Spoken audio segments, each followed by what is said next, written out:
Hey podcast, just before we get you to this episode, I wanted to invite you to join us at PageantLaunch.com. We are starting the world's first dedicated pageant review site, and we want you to join our launch team. All you need to do is put in your email address. It's completely free. We are looking to make the pageant industry safe, transparent, and fair, and we'd love your input on how to do that. So head over to PageantLaunch.com, whack in your email address, and let's get you to this episode.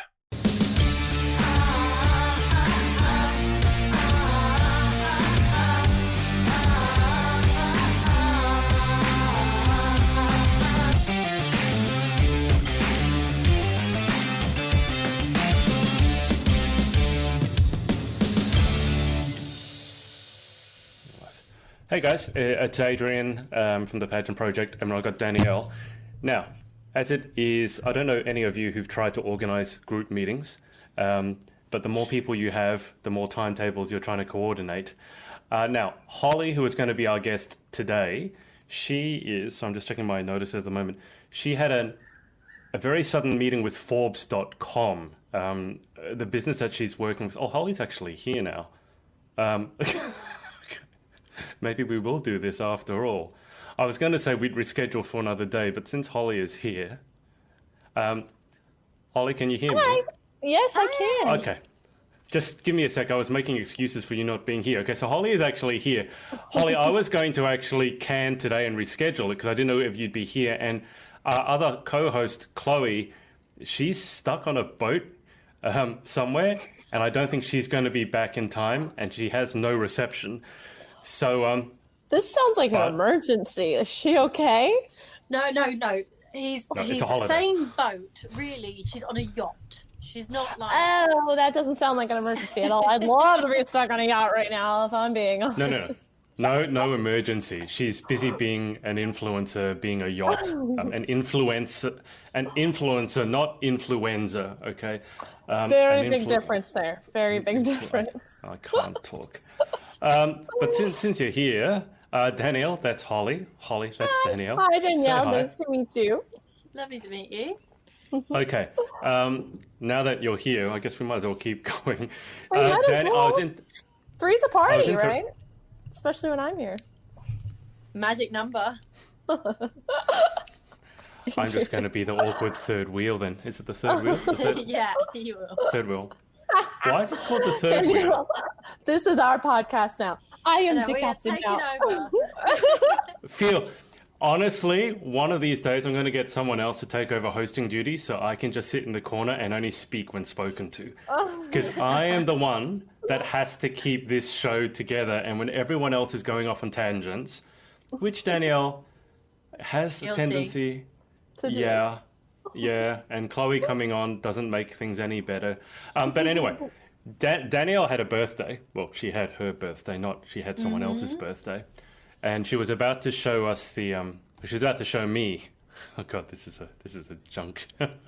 Why don't you show us the melts? So the melts came from, I bought them from Chloe's new store for Danielle. So why don't you show us, because I'm nosy. So cute. So this is the Jack Frost, I believe. So last week we were talking about all this. My ring light is really bright, but it's a little snowflake, little baby blue snowflake, and it's got glitter in it. Oh wow. So that's really cute. Really big size as well. I might have to cut this in half to melt it. I'm not sure what a melt is. Is it like a candle or is it edible? Like, what are we looking at? Is this food or smelly good stuff? This is smelly good stuff. So what you do with these Don't eat it. Don't know yet, although it smells really good. Some of these it is made of all natural vegan stuff, so you'd probably be okay. I don't recommend eating a candle. So, I actually have so you know the things you put a tea light in? It's like a wax burner. Yeah, okay, that's what I wasn't sure if it was like that. Yeah, so that's what we're working with here. So we've got Jack Frost. We've got a little we've got a little pumpkin. I like that. Oh, Halloween. So cute. Halloween Pumpkin. I think he smells like pumpkin spice. Yeah. Ooh. A little PL pumpkin spice latte here. And who makes these? So Chloe's started a new business. Is it Chloe's mum? They both. Yeah. They both spend a lot of time making up all these things. Business. Oh, that's awesome. You'll have to give me the info so I can put it on my Instagram and probably buy some. Do they ship internationally? Or am I Yeah, I SOL? believe. Good question. Not think she sure. does. Don't think. Well, the giveaway was only open to UK and Ireland. I'm sure they can figure out international. I'll send you the details. Okay. It Are you smells okay so there, good. Danielle? It smells so good. I'm a big candle person. I spend $100 on candles a month. It's in my budget. I budget for candles. I'm a very You're my big kind of sensory person. Yeah. You're my kind of. I have a drawer specifically just for candles. Wow, I love that. It's crazy. I buy the 48-hour candles and I burn through them in 48 hours. It's supposed to last you like the whole month. At least you know they actually last 2 48 hours hours. here, 3 hours there. No, I'm like perpetual candle going all the time. I'm gonna burn the house down. Now I'm not What's sure what this this one? one is. I'm not sure what this one is. It's like a white rose with some pink Oh, that's glitter cool. in it. I see the rose. But I'm not sure what the scent is. It doesn't know how it doesn't say can't- what this one is. Okay. But this one was Fluffy Towels, the one that I was losing my mind over. I love anything that smells like fresh laundry. I have... Oh, the other ones are on the side. I'm melting those ones at the moment. I think they're plum. Oh, wow. Okay. Really nice. And then I got I was the giveaway winner. It was And not it wasn't rigged. rigged. I was about to Just- say, I just feel to like be it's clear. rigged. The It first was thing that not came to my rigged. head It was, was, of course it was rigged. rigged. Let's just admit it. We'll be transparent. It was completely rigged. No, it wasn't. no Chloe did. The brand did a giveaway. It was a game, so whoever last posted or last tagged someone, they win. And I was the last one to tag, and I've got. I hear Adrian typing. Are you checking that? Are you a fact checker right now? You're verifying? He's gonna make sure that I'm not like causing fraud. But this is a facial moisturizer. And This is the site. I haven't Okay. smelled this yet. I'm gonna find it. Cocoloo.love. Ooh. It has real 24 karat gold in it. So Wow. That's the bougie Yeah, one. That this you is said the Oh wait, was you gotta right put it for back you. up. I didn't get that fast enough. 24 karat magic. Coming. Cocoloo. There you go. Cocoloo.love. Coco Lou. Love. And I had my All right, nails got done it. especially to model this. What that's a face cream, Daniel. What was that again? Yes. This is a 24 karat face cream, facial moisturizer. And do you know what's in it? I know they were using a lot of shea butter and all natural. Yeah. Shea butter. This looks like it's written in Latin. the ingredients are really long. The best of the dead languages. Yeah, I think they're all like. I know Latin. Well, okay, first of all, why are you learning a dead language? Who are you talking to That's that's what not I asked. alive? That's the question. Who are you talking to that's Hey, not alive? that's my business, okay? If I have a seance, that's my own business. That's no one else's. You know, I No, it thought I was a saw a Ouija compulsory- board in your living room when I came to It was visit. a compulsory subject in my school. My school was very old-fashioned, so we had to do. I think it was 4 years compulsory Latin. So I can still remember Wow. the first thing we learned was how to decline "I love." So it's amas, amet, amamos, amatus, amant, which is I love, you love, he, she, it loves, we love, you plural love, they love. I That's still the remember first thing this. you learn? Yeah, That is I the also know how to best decline way to table. open up a No, language class. sorry, you conjugate a verb. I know how to conjugate love, and I know how to decline table, which is mensa, mensa, mensa, mensa. Anyway, onto relevant things. People haven't been dead for 2,000 years. Yeah, right? Danielle, sorry. On to living subjects. I don't know if that impressed anyone or that just scared everyone, but either way. A little bit both. No, I'm just kidding. Yeah, I was gonna say that is a bit odd. Well, Danielle, how was your birthday? It was Wednesday? lovely. Thursday? Thursday, just chilled, watched Netflix, run some errands, and then went out for a really nice bougie dinner in the evening. But yeah, that's kind of how I like it, really. Just chill. I'm not really a big birthday person. I'm always a person when in the run up to a birthday, I'm always like, it's a great idea to have a party. I want to celebrate. And then when it actually comes to the birthday, I'm like, I don't want to fuss. I just kind of want to like chill out. Why do you think that Yeah. is? I don't know. I really don't know why. I think I need to talk to someone about that because clearly there's an issue around my birthdays. I What just were your weed birthdays out. like growing up? Just like any other day, really. I think I had like So you didn't maybe, get celebrated too much? Not really. Oh my God, to you're make a like fuss over becoming you? my therapist. I feel That's like what you I I was going to paid say, for this okay, session. just full disclosure before Danielle discloses too much. Holly basically is a therapist. She certainly works with a therapist. Explains it. So before we go too deep into Danielle's childhood and why she regrets every decision she ever made, let's get Holly to actually introduce herself, and we'll say hi to the Yes. people who are watching. So Elizabeth is Elizabeth. Remind me where you are. Are you in UK or Canada? I can't remember. She said evening, everyone. And Anthony, who's over in Greece, has also said good evening, everyone.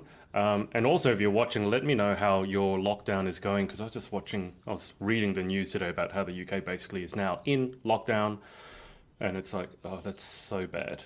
I'm feeling really not You not guys good are about that. back in a lockdown over there? Certain places are. A lot of cities are in lockdown. London currently isn't. But there are a lot of the cities that are kind of have local lockdowns. Yeah. Yeah. Have the cases jumped? Is that why? Yeah, there's been another Massively. spike because Massively. we did an incentive to kind of get out and get the economy going, where you ate out for half price basically, and of course everyone was out. It was booming. It was called Eat Out to Help Out. And as amazing as it was that you could see your friends and go for dinner and get obviously discounted food, there subsequently has been a spike because of it. And young people got the blame for it, which I don't agree with. It's the government created the incentive. So ultimately they're responsible. Yeah, and younger people are going to be statistically more social and want to go out and see their friends. So there was a campaign. I think Boris came out and said something like "Don't kill Granny." It was quite a big insult. That's a campaign slogan. Don't kill Granny. Basically, Wow. He said, What marketing company did they consult with? Yep. So none. Obviously, just came up with it himself. It's quite worrying because obviously the students that have all gone to universities, and especially the first year students, they're all worried because obviously it's their first time away from home potentially. They're going to be in lockdown. They can't leave their uni halls. There's worries about, That was in the news today, Danielle, just to interrupt. It was in the news, Australian news, because someone posted up that because they get food in the halls. That's what they pay for. I think it's like $12,000 Australian for a semester. So it's a lot of money. And they took a picture. The food they got was out of date. So they got sent a loaf of bread that was past its use by date. The dinner they got given was like some frozen vegetables and this white slimy looking mush that no one knew what it was. And to top things off, this girl had a nut allergy and they sent her nut bars. Oh my gosh. They're having the same problem with some of the state universities here in Florida, where they're sending them the food's just not edible, really. But then also, these people are paying to go and stay in the dormitories, and then they're not going to class. Everything's virtual. So it's like, couldn't I have just stayed at my parents' house and not spent the money on room and board? But the university needs to make money on room and board, don't they? So exactly. But they can't reach their hands down into these billion-dollar endowments. They have billion-dollar endowments, and they can't use it as an emergency fund.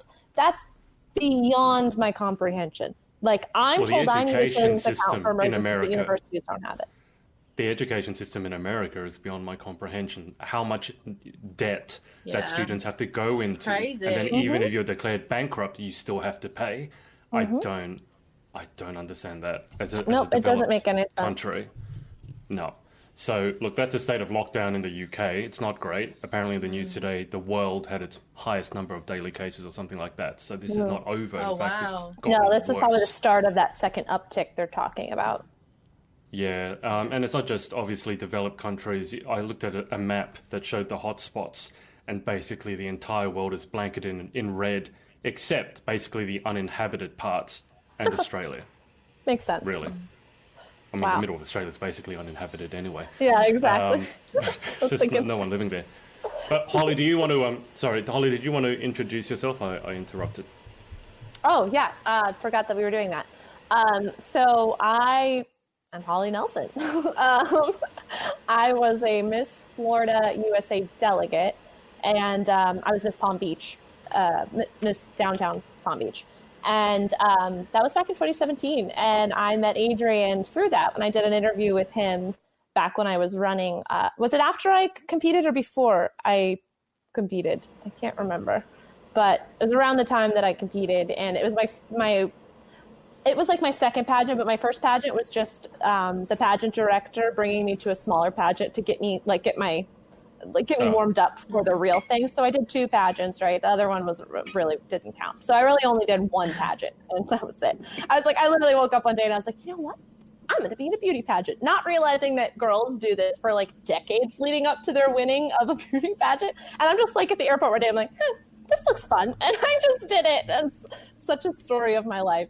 But I'm also the director of marketing and business development for a self-care, self-improvement, mental wellness company. Wow. So we're going to be launching an app. We're starting with an app specifically for women, and then we're going to launch an app for anyone based on gender and age, and then we're going to launch a men's focused self-care and self-improvement, kind of get those men to where they need to be emotionally. So that's me. That's amazing.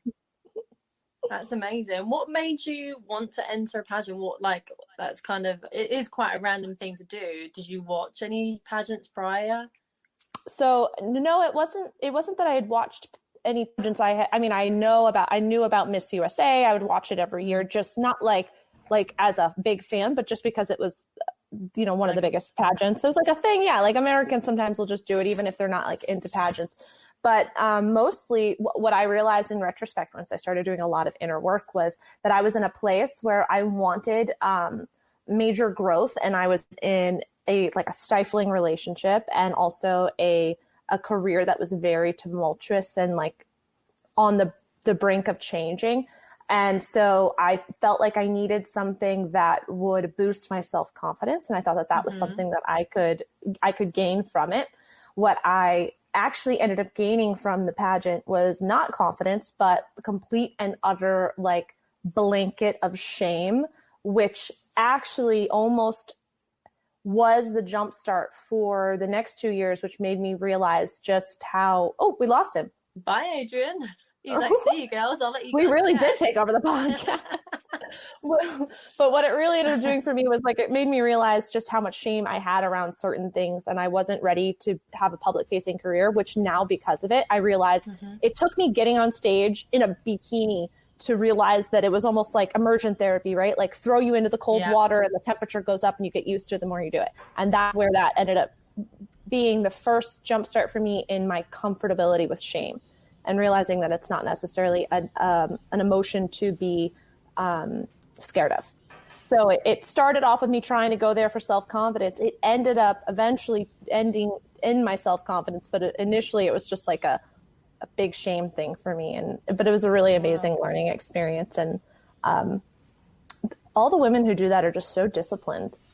Yeah, it's crazy what that goal of that crown has come to mean to so many women across the world. Yeah, that means so much to people.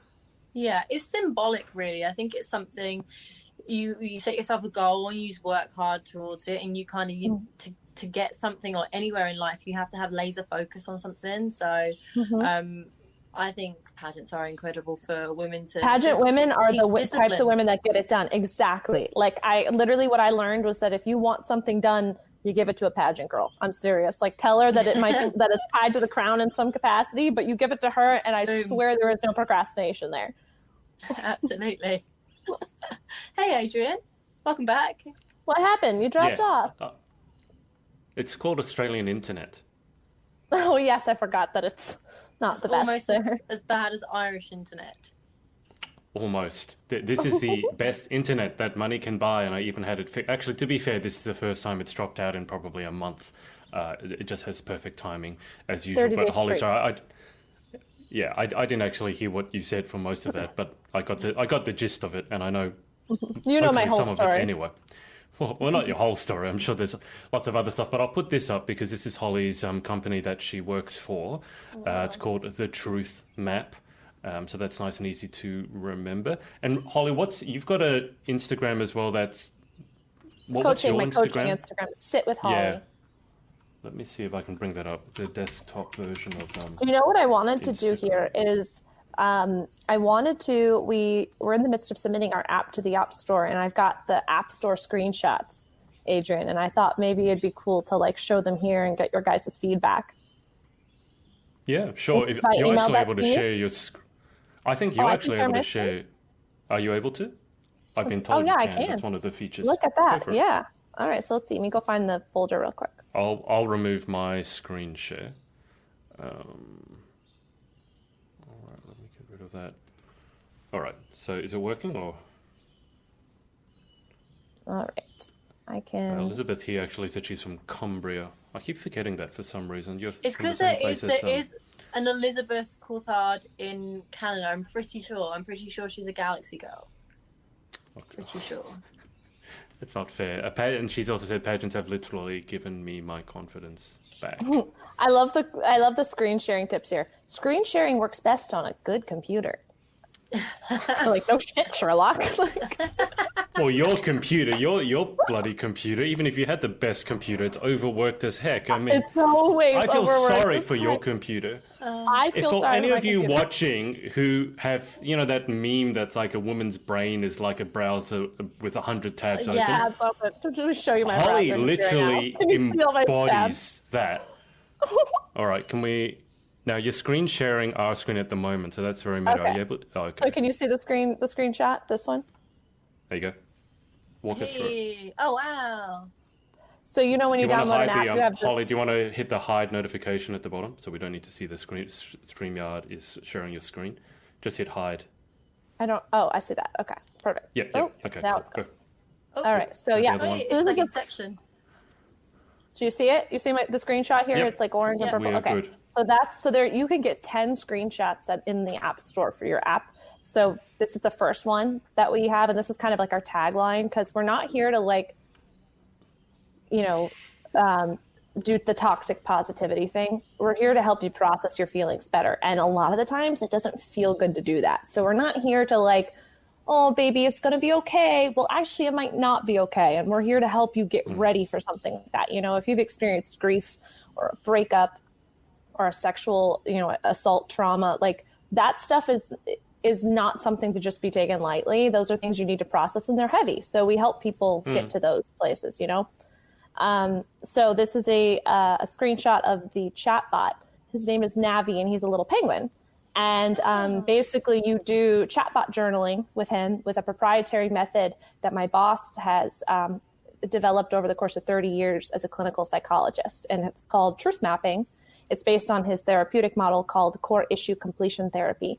And if you've ever heard of cognitive behavioral therapy or CBT, that's kind of what the end all be all is for therapists right now.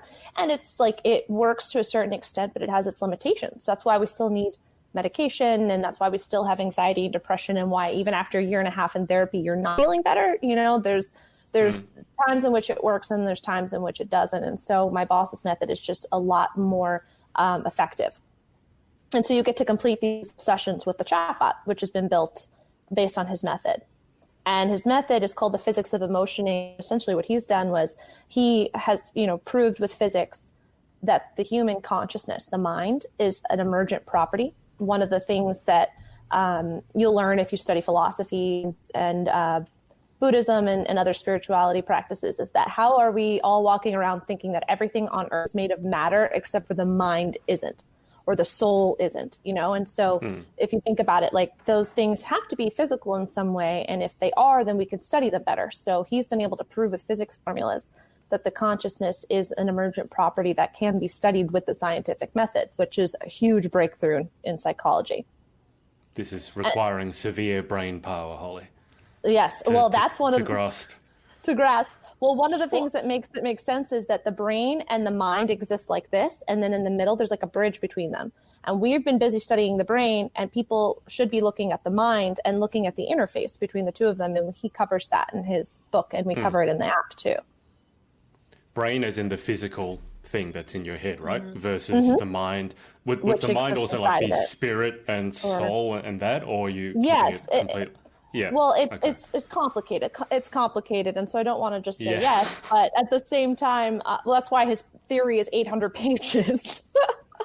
And I've read all of it, and I've translated it into analogies and like concepts that people can understand, which is what the app is about, is trying to teach this new way of understanding your head that has never existed before in ways that is understandable by the head itself, you know? Yeah. And then we have these like, so if this is the POE library, it's all these analogies and lessons about the physics POE of is emotion. physics of emotioning. Yep. Mm-hmm. Yep. And then this is like tangible life stuff. It's like, okay, cool. Now I know how my mind works, but how do I apply that to my life? And that right here is where the audio courses come in. And so you get to go in, and it's audio courses we've created on like tons of experiences that people have had: love, depression, anxiety, breakups, grief, trauma, self-esteem issues, all of that. So we take the theory now for you. We tell you how it works in terms of the tangible life stuff that you go through, which I thought was like really important to do. And then I also do all these really funny videos where I take philosophy and psychology and I make them funny. Like, isn't that great? That video specifically is about the inner critic and how it like sometimes can get a hold of you, and you find yourself, you know, calling yourself a pig after you eat, you know, a whole sleeve of Oreos. Okay, granted, the serving size is not a whole sleeve, but should you really be talking down to yourself after you do it, or should you just be, you know, objectively saying to yourself, you know, next time, why don't we eat 4 cookies instead of a whole sleeve? There's no reason for you to have that negative self-talk that exists, right? Like, what's the purpose of it? So that video right there is explaining to you why the inner critic exists and how to kind of dance with it. And all the other videos basically end up being your mind, but making it fun. So it's all comedy. I'm able to like make concepts like anxiety and grief even approachable and like easy to understand. Amazing. And Navi's a little penguin because penguins are the most loving animals in the animal kingdom. And then you've got almost like a social media component where you get to connect with other people, other women specifically on this app that are on the same journey as you of self-understanding and self-improvement. So you get to DM them, and you can go through our social media feed to see the Holly, posts. is it specifically women? I mean, this, because I know last time I spoke Whoever, to different versions of the app. If you, yes, this one, hologram. This is called Truth Map Hologram. That's the women's experience.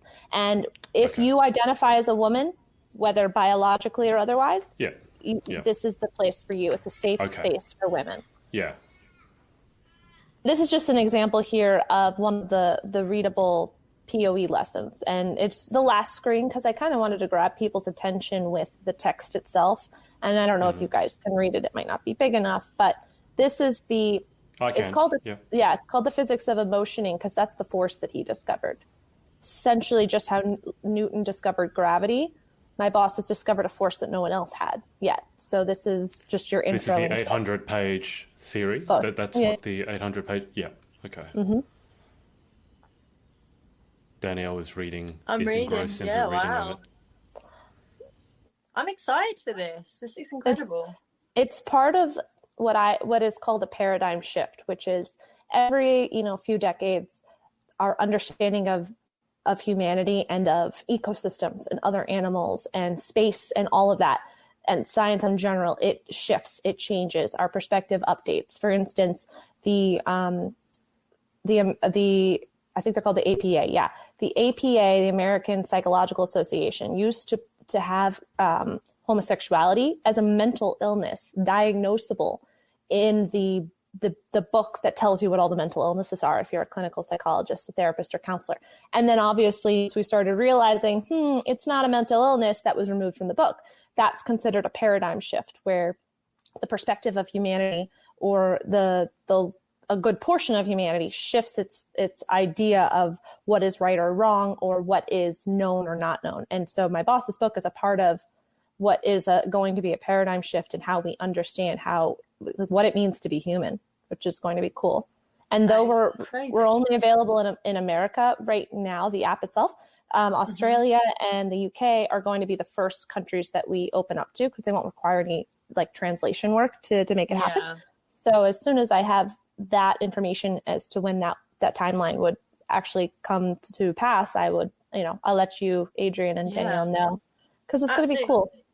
I think this is brilliant. This is really going to revolutionize kind of how we approach what our feelings as well. And with it being on Yes. your phone, it's just there for you. So everyone, you know, constantly got our phones in our hands. And instead of $150 an hour for a therapist, it's $9.99 a month for unlimited amount of sessions with this chatbot and unlimited amount of access to content. And, you know, there's 200 self-care apps on the market, but none of them are using CICC, which is core issue completion coaching, which is the scientific term for truth mapping.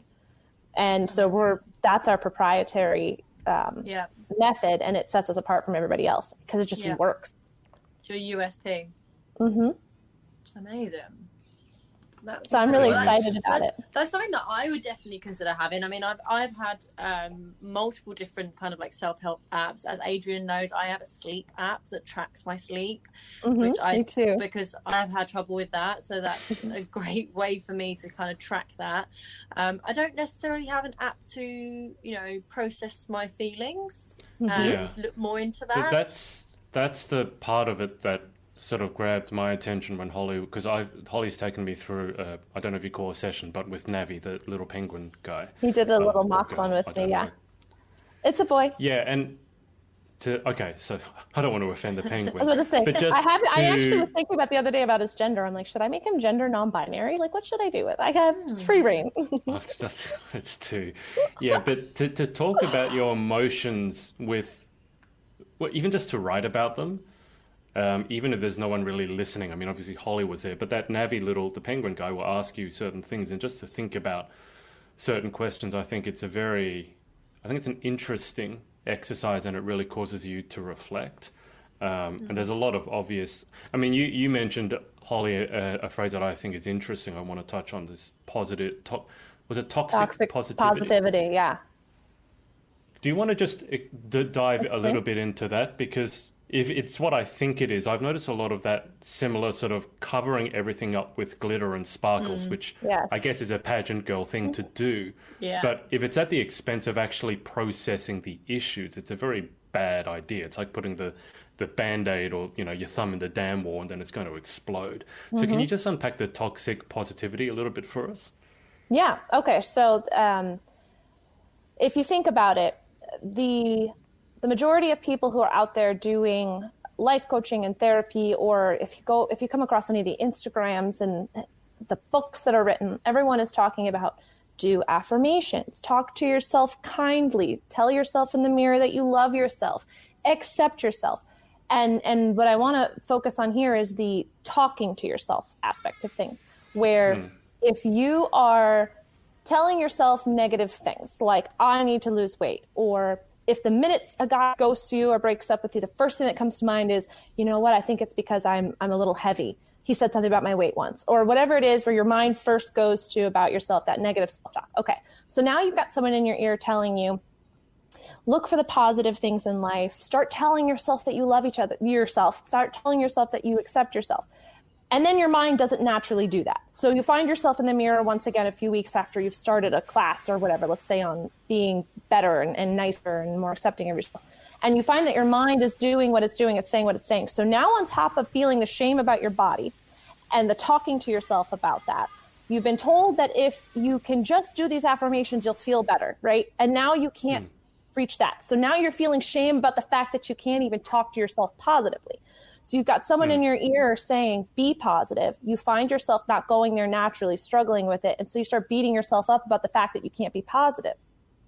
In reality, we have no control over the thoughts that arise. We really only have control in how we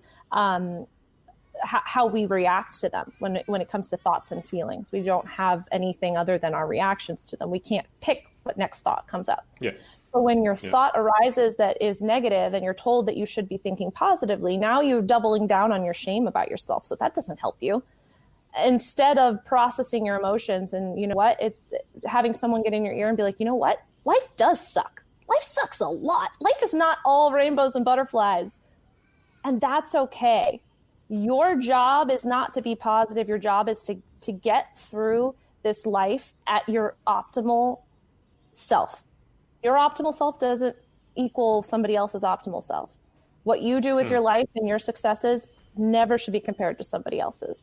And so if somebody else has been like, you know what, those affirmations worked for me, it kind of makes you internalize. You feel like there's something even more wrong about you. And that's what toxic positivity is that we're all being so positive, telling other people to be that way, that it's making them double down on the stuff we're trying to tell them to be positive about in the first place. But I think, I mean, Instagram is a perfect example of this, because a lot of people will post up. I mean, there's a lot of cliche positive, it's almost like a meme now, you know, throw positivity around like confetti. And being Instagram, like, you got to think that probably the majority of people who are doing that are not even feeling it themselves, because it's Instagram first off. But I think it's very interesting what you said, because when I see stuff like that, like for me, affirmations, I've always been told they work and you should do them. And I do them and they just don't seem to work for me. And then, as you said, I feel bad after that because everyone else is saying how amazing it was for them.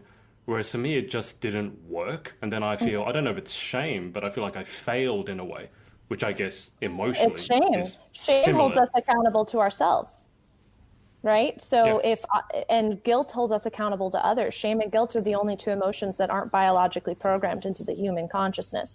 They are taught to us by the fact that we have a language. So when you feel like you've let yourself down or you haven't met a goal that other people have met, it's a shame thing. When you let another human down that you know you shouldn't have, that's a guilt thing. So think about feelings. So if you have a flow chart, you have emotions and then you have feelings underneath them. And there's 9 basic emotions. And from those emotions, they mix and match like molecules of water, like H2O. And they come together to form different feeling states, like disappointment and embarrassment, and all those things can be a mix of different things. Like I could be disappointed in myself, and that's a mix of shame and anger and sadness coming together to make disappointment, which is one of the things we break down in the app. Yeah, got it. So if we break it down, and let's, obviously the app is soon to be released, and I know that you said a book is in the works as well. But if we just to take that example, I got my pre-copy. I'm so excited about it. Like this is the first volume, and it's 400 pages. Wow. So what I realized is the manuscript is 800 pages, right? But when we formatted it for this 6x9 book, each volume turns out to be 400. So it was really a 1,200 page book. Wow. I know, it's crazy, but this is the book. It's really cool. I'm super excited about it. In psychology, the black box is a term used to define the human consciousness, the mind part, the aspect of not being. I could sit here and be talking to myself in my head, and you don't hear what I'm saying, or I could tell you something, and in my head I could be thinking another. So there's no way to verify. You can't read my mind, so it's called the black box. And he's been able to kind of show that it's actually more studyable than we say it is. Okay, because I was going to ask about the graphic, so that makes sense.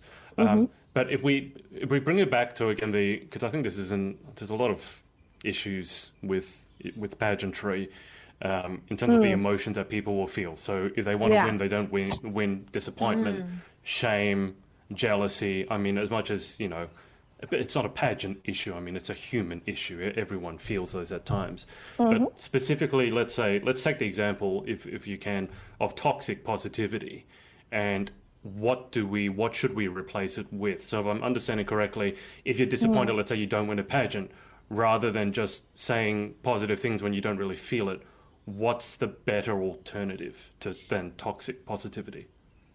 Realism. Being real with yourself, and if that incorporates you having to be even real with your followers, do it. If you're going to, so let's say you've lost a pageant, and you're going to post and say, but I was just so blessed to have met all these women that like did this for me and that and the other, and I've made so many connections, and that's so incredible. Why did you have to sugarcoat it? Yes, you made friends there. You would have made friends there even if you had won. You made friends there even though you lost. So you don't necessarily have to pull out all the good things about it. If you made a post and you said, I worked my hardest for this. I put in 2 gym sessions a day for 4 months, and I worked with 3 coaches. I shelled out all this money, and this is my 4th go around. And you know what? I'm angry. I'm pissed that I didn't get it because I know that I deserve it, but this is a pageant and there are odds to it. It's not necessarily just, 1 in 10. It's like my pageant was 1 in 150, right? So Yeah. one of the things I would say in terms of women in toxic positivity is we need to allow ourselves to be angry, and we need to honor our anger. And we're afraid to publicly be angry. There's a difference between anger and aggression. If I were to post an Instagram now after, potentially losing a beauty pageant, I would probably let myself say that I was angry. I'd say, even though I met some great friends here, that really wasn't comparable. That wasn't enough for what I had to do to be here. That didn't serve why I was here. And I love the connections I made, but I'm upset, I'm angry, I'm sad that I didn't get it, So really what it comes down to is what you're willing to share with your followers if you're going to be public about it. You don't have to do that. You can sit with your own self and you can say to yourself, I'm kind of pissed at the judges. I felt like there was some favoritism here or whatever. Be real with who you are. Let yourself process the anger. And that really is the opposite of toxic positivity, which is just trying to find ways to sugarcoat the things that really have hurt you. I want to throw it over to Danielle a little bit, because Danielle's been in, I don't know if she mentioned to you, she's been in pageantry for a decade. She says people say too long. Long time. No one says too long except for yourself. So I want to just reflect on what Holly said, because I absolutely understand it. I also know that in pageantry, to take a specific example, if you put that up, there's going to be you would face backlash, which might be a thing for women in general as well, to just be real and say, you know what, this is not good enough. And again, anger versus aggression. But Danielle, how would you break it down? Give us your take on that. I'm very familiar with the post pageant, and I've seen many of girls in my circle, girls internationally, and there's always the kind of long post pending, and there's usually everyone's intrigued to find out someone's experience about something. But with me personally, I've never been angry that I didn't win. Like, I've never been angry. I've sometimes gone, you know what, you just did your best. You can be a little bit sad and a bit down about it, but I've never personally been angry about it, because it's hard, because I feel like the girls that get really angry and the girls that got really sad are the ones that felt they were entitled to win. And that is a problem. I think that right there is probably one of the reasons why we don't process our stuff publicly, because how do you know that is what it was? I didn't feel entitled to the crown, but I was angry afterwards because I did do my best. And it wasn't just anger at the judges, it was anger at myself. It was, lots of things. But one of the things with the toxic positivity is that you didn't just tell them, well, be positive. You just invalidated all those girls' feelings by saying that it could potentially stem from entitlement. Now, potentially it could. From what you don't know the intention behind every single human, and it's different for every single person. If your intention for airing out your grievances is that, you know what, I did do my best, and I do have the right to be angry when I don't get something that I do my best on, then that's different. And you can't know someone's intention, but it's really not it's not our place to pass judgment, which is how toxic positivity ends up coming across, is that it's a judgment thing. And I do believe there are girls that feel they are entitled, and they might get absolutely more angry than they should be. That makes sense. And they're the ones that you tend to see posting their anger, because I think a lot of the girls that are angry but don't post about it are the ones that are probably thinking, I need to process this myself instead of putting it on social media, and think about it, because I might potentially, get over this and apply myself and learn from this and go forward and want to do it again. So you don't necessarily want to go. You're not stuck in just because you post something doesn't mean that you should be held to it. Like, I think you're also talking about how people hold you to the stuff that you've said. And it really is like, you don't need to be held to those things, Yeah. You could be angry 2 days ago and not angry anymore. Yeah, definitely. Well, fuck this pageant, blah, blah, blah. That's no. And I'm not saying your default is to go straight to posting about it publicly. What I'm saying is, if we were all more open about things like anger and the emotions we wanted to process, rather than trying to sugarcoat it all, we might be better off versus internalizing. definitely walked away from a pageant and gone, I have no idea what the judges were looking for this year, because they didn't make it clear. There was no criteria that, like, because usually most pageants, they say, look, this is the criteria, this is how it is scored, you're scored out of 25 in each round, these are the rounds, you are going to get marked on your elegance, so you're thinking, tangible. okay. Yeah, so you, whereas I've been in pageants where there you go, what, I don't know who the judges are, they don't know what they're looking for, they've never judged a pageant before, they're probably just a celebrity. Would you say that you were frustrated? Yeah, definitely a frustration, because frustration is a subset of anger. Yeah, but so you validating that is where your healing comes from. You know, like you're valid. They should have given you an outline. You don't walk into an exam in college without a syllabus or a study guide. But sometimes I do feel like if I went onto social media and said that I was frustrated and angry, I then do feel like I'm then insulting a business that's probably trying to do their best at the time, but wasn't maybe thinking. Sometimes I, like, in this moment, I didn't want to go like and say, look, I'm frustrated because I didn't know what the criteria was, but then also I know that I could have improved personally as well, but then also this element was frustrating, but I'm not going to go out and slander. Oh yeah, no, you don't want. I'm not advocating that.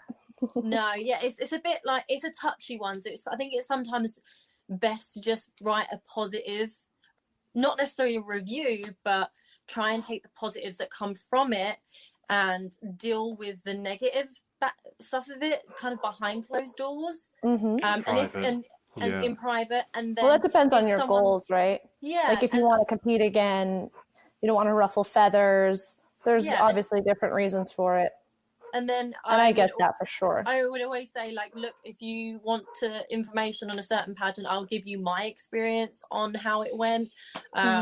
Obviously, what I say is not going to be gospel, it's just my experience, not gospel, it's not textbook. Everyone's going to have different experiences in it. But it's always a difficult one with the social media and after post pageant, and because as someone that has lost a lot, you have different feelings after different pageants, and sometimes you think, sometimes it's not necessary to write down your thank yous and your review on it. Sometimes it's not necessary. Sometimes you walk way away from that pageant and go, okay, learn from that. Let's move on. One of the ways to validate yourself would be to not post that whole recap post.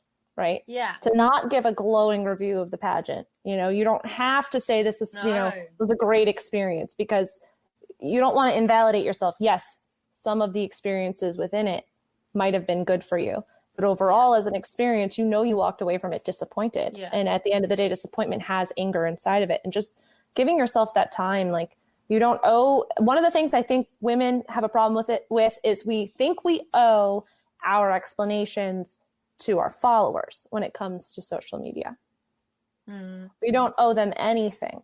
No, yeah, and that's all we owe them is to not hurt them. You know what I mean? Like, that's the only thing.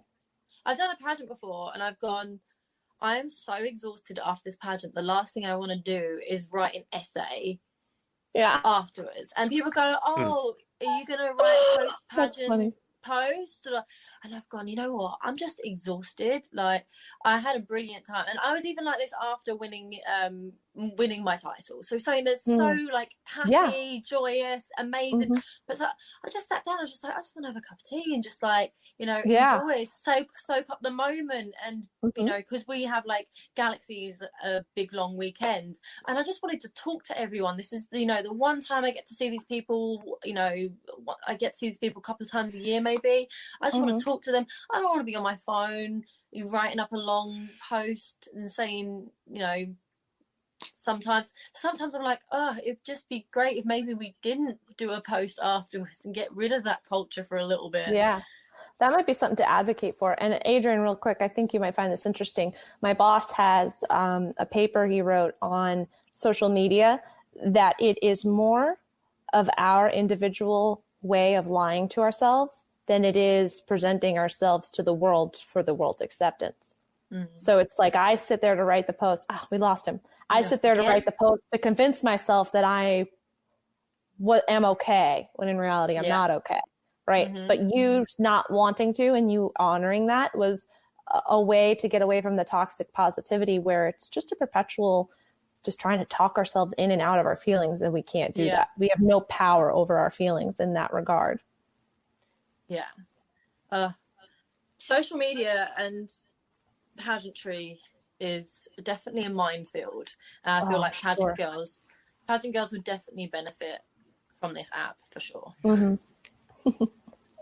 Sorry, we lost you. Sorry, my internet's absolutely... No, it's not you guys. It's frustrating because I'm hearing bits and pieces everywhere. So I apologize. I don't know what the quality of this stream is. We'll have to... If it hasn't come out, we'll do it again, because this is a really important conversation. I think in pageantry, and you've covered for me what is essentially a really big problem in pageantry, and basically is the reason I stay in pageantry, is this idea that pageant girls need to be a certain way. And that certain way, to stereotype it, you're supposed to be perfect. So if you're disappointed, you don't say anything. If you have nothing nice to say, you say nothing. And there's this expectation to look pretty, to always be graceful, always be elegant, always be happy. And that is not healthy, because I get the other side of it, which is where people have had not just disappointing experiences or they're angry, they have been, to put it out there, sexually abused or physically abused. They've had money stolen. They've had directors, it's not only who haven't done, maybe the directors were just trying their best. The directors have decided to do things illegally or criminally or against contract, or just basically You're wrong. They've done the wrong thing. And then those girls, they don't feel safe, not to attack someone, but even just to say, hey, this happened to me, because they're afraid they're going to be attacked. And I've had experience with this. Danielle knows this very well. You say your opinion, which everyone says is a good thing, viciously for it. And you get called all sorts of names. So there's this, You're frozen. There we go. He's back. You don't what? We lost you. I don't. This internet is horrible. Did you? We lost you at I don't. You were good up until I don't.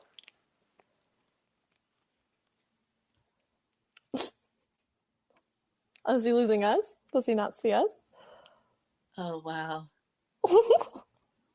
This is hopeless. Can you not hear us? I don't know what's going on. I'm so sorry. Can you hear us? I can hear you. I can hear you in bits and pieces. Oh no. Oh no. Oh, he's going to be so frustrated. He's going to post about how angry he is. I know, right? He's going to post how angry he is about his Wi-Fi connection. Yeah. I think get cut off. Oh my goodness. I think ultimately the entire idea of being perfect is something we made up as humans because we want to believe that it's achievable by us, because at some point in my life I should feel like I'm perfect. I should feel like everything's perfect, right? Like, what's life if I can't get those perfect moments? Actually, that's wrong. Baby doesn't know what you're on about. I am perfect. So. I love that. I'm perfect every day of every second. This is perfection. Well, what I was about to say was that what we find in life is that the thing about us that are imperfect are enough. Like what we do at whatever level we do it at is enough. That's what it really comes down to. Having these unachievable goals is just what has, been so self-defeating as a species. I think people need to review their goals and what they want to be and the kind of person they want to be. And why they set goals in the first place. Yeah, and why you feel that way about yourself. Like, why do you want to be that person? Look at your idols, look at who you follow, because they become your muses. But also, if that starts affecting you mentally, do you think that's a good person to be following if you're just going to beat yourself up constantly about it? Probably not the best. If you're constantly comparing yourself to that person, it's probably not a good person for you to follow. Has The Social Dilemma, is it publicly available in your guys' countries on Netflix? Yeah, Did you I've been told that I have to watch it. Adrian, I've been told by multiple people that I have to watch it. So We're talking I will about watch it. you ready for this? The rate of girls, underage girls, who have suicided or have depression and self-harm has, I believe, tripled in percentage-wise in the past 10 years in which social media has become available to them. We're talking triple-digit increases, percentage increases of young girls killing themselves or having depression or self-harm. I mean, can you imagine going from like a 50% of women at the age of 14? This is an arbitrary fact. It's not real. Like, you're going from 50% of women at the age of 13 are committing suicide to 300% of women at the age of 13 are committing suicide. An increase like that. That's insane nuts. Because of social media.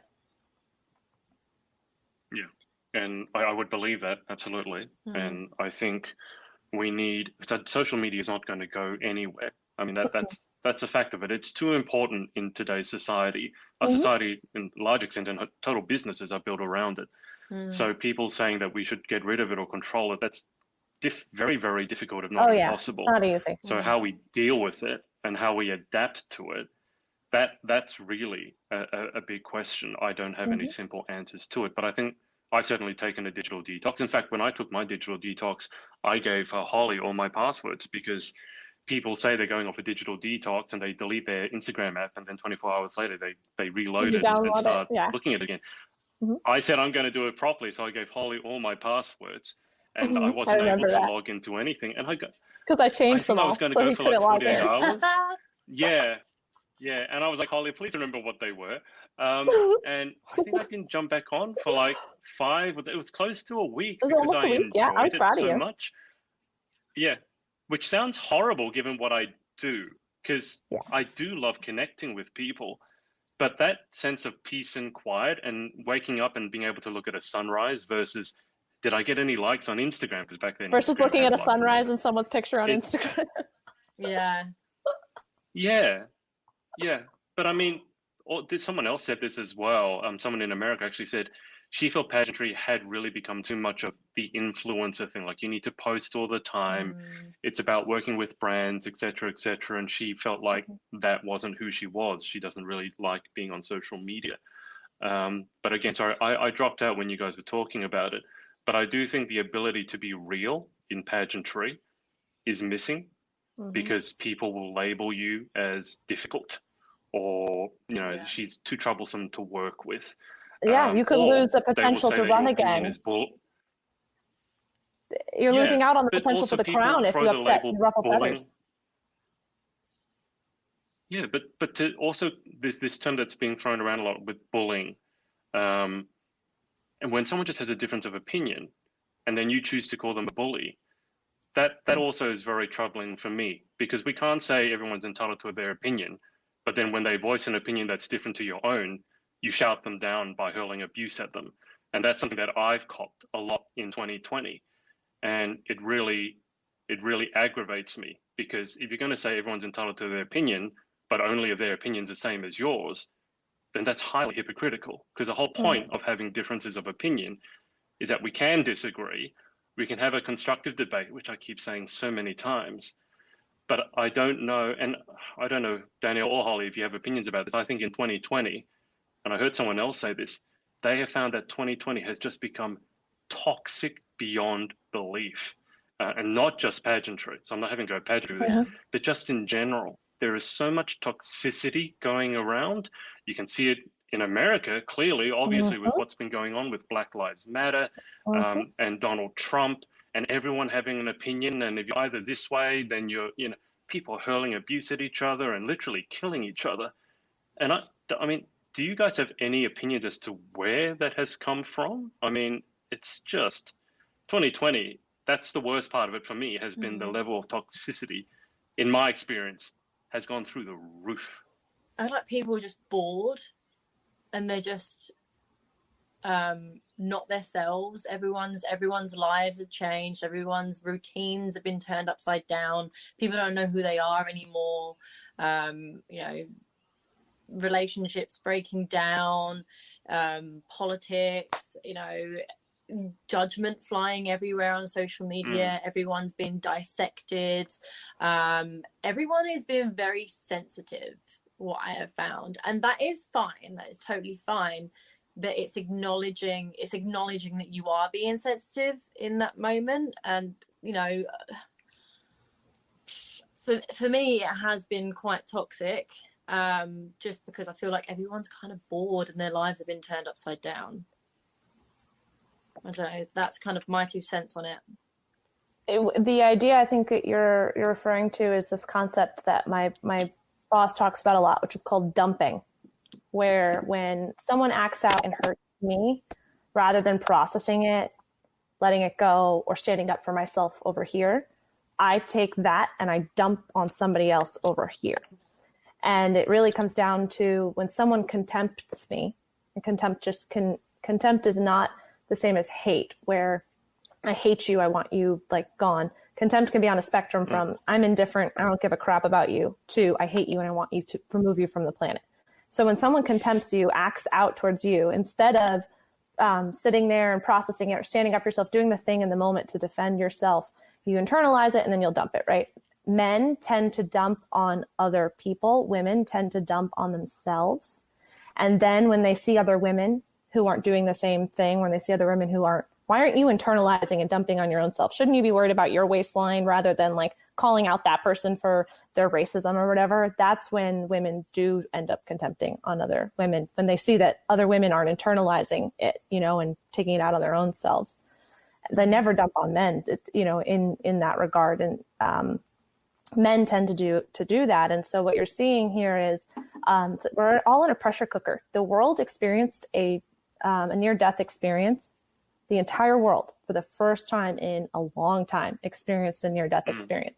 It was the first near-death experience globally that existed in the time of social media, where now I'm not just privy to the experiences of the 1,000 people in my hometown, and of them, I only have a connection to 30. I now have a collective glance at the world's experience. And so I'm in a pressure cooker and I have an unlimited amount of people to dump on now. I'm going to take advantage of that because human nature, by default, if we are not given the tools and we're not willing to do the work, then our defenses come into play automatically. And that, you know, turns into us, you know, you think of defense mechanisms like, okay, I'm not going to let you in. We're not going to have an intimate relationship because I don't open up to anyone. But defense mechanisms also include dumping on other people, being angry at others when in reality you're angry at yourself, or when in reality you know you need to process your shame versus trying to control your anger. So 1, pressure cooker. 2, we're in a pressure cooker that has a looking glass into the experience of every human on the planet. So you're either going to be depressed by it, or you're going to be anxious by it, or you're going to be pissed off by it. And all 3 of those are going to end in either, you know, suicide or, you know, like the kidnapping of the governor here in America. They were trying to plot to kidnap her, a group of extremist white men. Oh. So that's what we're seeing. That toxicity it's just, we've all just been put in an experience that no one else has had before. We can't prepare for it. No, yeah, not at all. Yeah, well. It's so sad. I don't want to end on that note. But I mean, that's real. I mean, I think it's going to be cliche to say it and, you know, maybe a little too simplistic, but I think a lot of people through 2020 have had very tough times, mentally, emotionally, financially. I know for myself, I've experienced all 3, and I don't think I'm nearly alone. I'm not saying that I'm the only one that's done it, but I think the need for real solutions is something that has been pointed out, and positivity won't do it. Because, you know, when there's hundreds of thousands of people dying, don't care how positively you spin it, we need to learn from that in some deep and meaningful way. And I really think when we come out of 2020, I think, unfortunately, and I don't like saying this, but a lot of humans just have a tendency to forget things very, very quickly. I know I've done that at times as well. But I just keep saying that if 5% of people come out of 2020 as better human beings, being more resilient, being more emotionally self-aware, then that would be some sort of gift. I mean, it's a horrible price to pay for it. But I also think that vaccine comes out, we start traveling again, 90% of the population is going to forget that 2020 ever happened. 2020 will become a meme and coronavirus will become a meme. But I think that'll be a shame, because I think there's so much, at least I think I've learned. I don't know for you two, it's the same, I would imagine. 2020 has shown me a lot, not just about myself, but about other people as well. And it's been impossible for me to be naive about it and to believe that everyone is, everyone is everyone is looking out for the best for me, because my experience in 2020 has been very, very different. So real solutions, I don't know what they are. I don't know, Holly, if you have any idea. I don't know I wrote Danielle a 150-page paper on how to save the world. No big deal. I didn't. You made it sound like that. You made it sound like, I don't know if you figured out, world peace, right? What'd you say? I think that would be a great title for a book right about now, How to Save the World After 2020. I reckon that would sell. I would read that for sure. Well, I think what I want to explain here is a really important concept. Why would you not post after a pageant? Why wouldn't you post how disappointed you were after a pageant? 1, you probably don't want to piss off the judges. 2, you don't want to look sulky. But 3, you really don't want to acknowledge to your own self that it hurt you, right? So why would humans decide to forget about 2020? Why would we move on?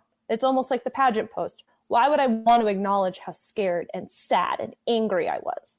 I don't want to do that. I'd rather forget about it, because the emotional pain is way too hard. And that's why everyone needs counseling, therapy. I think every human being when they're born is assigned a therapist for their entire life, and that can help them process everything as it comes, because life keeps throwing shit at you no matter who you are. Trust me, even the people who you think have it all made. Yeah. Even have you ever read the book it's a yellow book, it's by a life coach. It's really famous, actually. Adrian, I'm pretty sure you've read. I won't, because this is the best thing I've ever seen in my entire life. This life coach is famous for her book. You are a badass.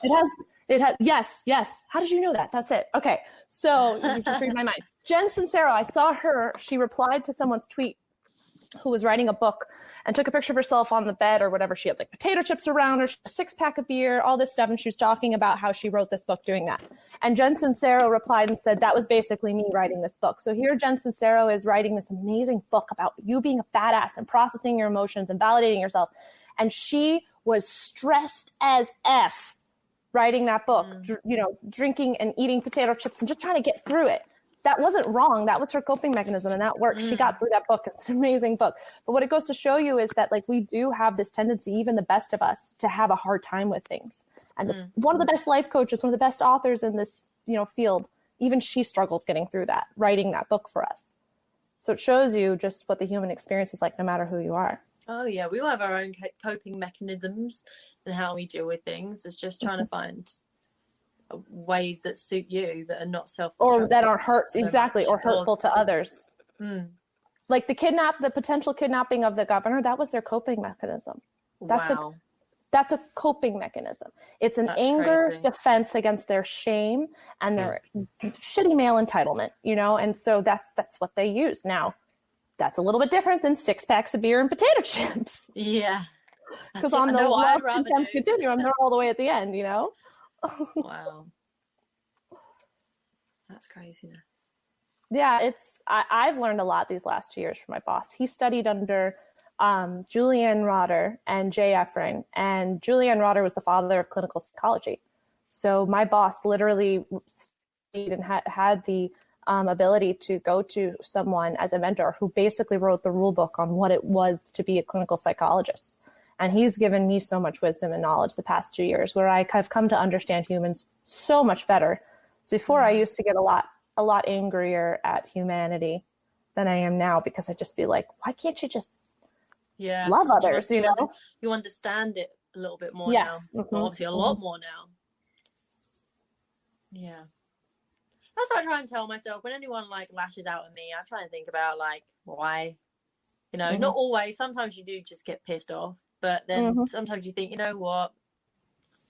There's a reason why they're angry and they're frustrated. It's probably because they've had a crappy day. just It try is their not responsibility, though, to process it right, you know? to. Yeah. You know how many people I've offered free therapy to who don't take me up on the offer? Really? Oh, that doesn't surprise Oh, me. yeah. Because it's not necessarily, we doesn't use surprise me. the whole, oh, it's financially hard to gain access to mental health services. That's not always the only barrier to entry. But People don't want to process that. I also feel Yeah. like health is definitely an area where you want to invest as well. So people that always go, oh, you know, your gym membership's too expensive, this, that. It's like, if it's money going towards your health, and you are going to utilize it and you are going to benefit from it, then it is worth it, because you are your best investment to, you know, invest your money in you. Stop buying things and buy you a better life. Yeah, exactly. Oh, buy you a better life. I like that. That's a really good phrase. Penning that for a book. Love it. Get on it. Okay. I'm so sorry your internet was so in and out.